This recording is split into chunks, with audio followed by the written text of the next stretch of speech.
Howrah Satyabala ID হাসপাতাল চত্বরে আগুন আগুন লাগলো একটি ভ্যাট এবং জঞ্জাল ফেলার যে জায়গা ছিল জঙ্গল, সেখানে আগুন লাগে। তার কারণ হাসপাতালের একদম গায়ে যে আগুন লেগেছিল, সেই আগুন যে কোনো সময় যদি বড় আকার ধারণ করে তাদের যে কোনো সময় একটা বড় সড়ো দুর্ঘটনা ঘটে যেতে পারে। যদিও আগুন লাগার কারণ জানা যায়নি। আগুন লাগার সাথে সাথে এলাকার স্থানীয় বাসিন্দারা তারা জল দিয়ে আগুন নেভানোর চেষ্টা করে।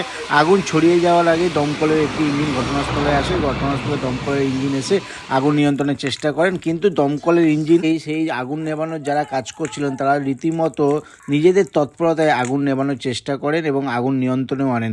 দমকলের ইঞ্জিন আসলেও দমকলের ইঞ্জিন কাজে লাগানো হয়নি। এই বিষয়ে কি জানিয়েছেন দমকল আধিকারিক, শুনে নেব।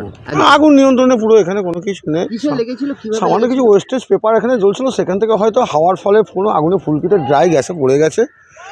স্থানীয় লোক, হসপিটালের লোকজন এবং প্রশাসনেরও লোক এসে ব্যাটিং প্রসেস এবং ওয়াটার স্প্রিংলিং প্রসেসে আগুনটাকে কন্ট্রোল করা। রোগীদের মধ্যে কি আতঙ্ক? না, রোগীদের মধ্যে কোনো আগুন মানে এটা আউট অফ সাইড একদম।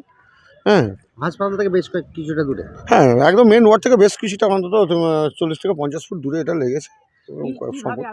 সেটা বলা যাচ্ছে না। কিছু ওয়েস্টেজ পেপার এখানে আমরা চোখে দেখতে পাচ্ছি, সেটা হয়তো কোনো কারণে কেউ জ্বালানো হোক বা কোনো কারণে হোক সেখান থেকে আগুনটা শুকনো ঘাসে লেগে গেছে। আচ্ছা স্যার, এর মধ্যে তো রোগীদের মধ্যে তো আতঙ্ক তৈরি হয়ে যেতে পারতো।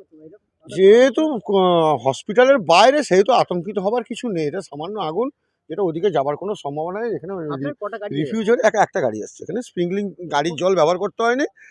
আমাদের এখানে একটা ওপেন ওয়াটার সোর্স আছে, সোর্স থেকে বালতির সাহায্যে জল নিয়ে স্প্রিংলিং আর ব্যাটিং প্রসেসে আগুনটা কন্ট্রোল হয়ে গেছে। মিনিট 15-20 খুব জোর, মিনিট 15-এর মধ্যে এখানে সমস্ত কন্ট্রোল হয়ে গেছে।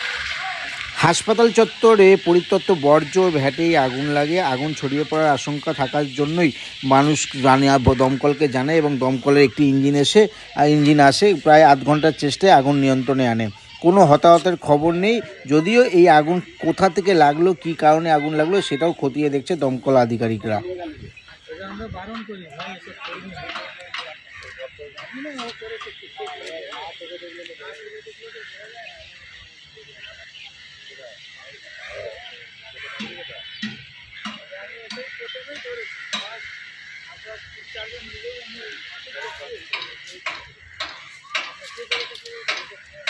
রাত্রিরে আগুন লেগেছিল, অনেক রাত্রি মানে প্রায় আমার মনে হচ্ছে